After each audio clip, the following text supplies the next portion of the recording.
Yang seperti ini tidak layak, Bapak. Yang perlu kita ketahui, Bapak, Syekh Abdul Razak bin Abdul Muhsin Al-Badr, ulama yang berapa kali sering ke Indonesia, pernah berkata kepada seorang Ustaz Firanda.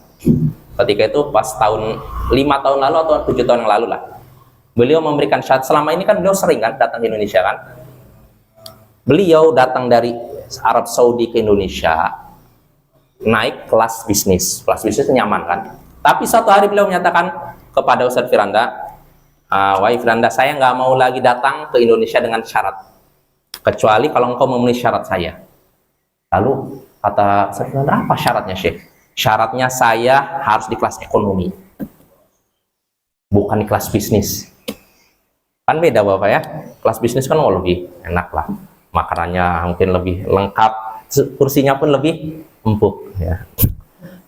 Jadi saya mau datang ke Indonesia, ngajar ke Indonesia kalau kelasnya kelas ekonomi pesawatnya. Kalau misalkan antum nggak siap memenuhi syarat ini, saya nggak mau datang. Hah?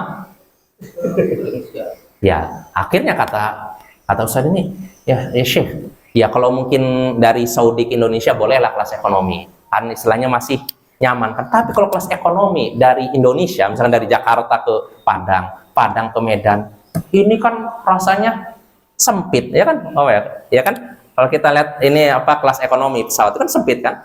Beda dengan Saudi Airlines, itu kan lebar. Walaupun kelas ekonomi serasa bisnis kita itu. Tapi kalau misalkan pesawat-pesawat lokal Indonesia nih, misalkan beliau mau ngajar di Banjarmasin, di Padang, di Aceh, di Medan, ini kan otomatis naik pesawatnya apa? Pesawat lokal kan? Nah, kalau misalkan pakai kelas ekonomi, ini kalau bagi orang Saudi itu benar-benar nggak nyaman. Iya, nggak nyaman loh. Belum lagi delay-nya lagi, mau bikin pusing. Nah, akhirnya kata Ustadz ini, ya udah Syekh, kalau dari Saudi ke Indonesia nggak apa-apa lah pakai kelas ekonomi. Tapi kalau dari Indonesia, masih dari tempat Anda berkunjung dari kota ini ke kota ini di Indonesia, ya nggak apa-apa lah kelas bisnis. Maka apa jawaban Syekh? Nggak, pokoknya tetap kelas ekonomi. Lihat tuh, bagaimana Syekh mengajarkan kesederhanaan. Jadi beliau nggak mau menampakkan bahwa dakwah itu dalam rangka yaitu mencari kenyamanan dan kemewahan ya.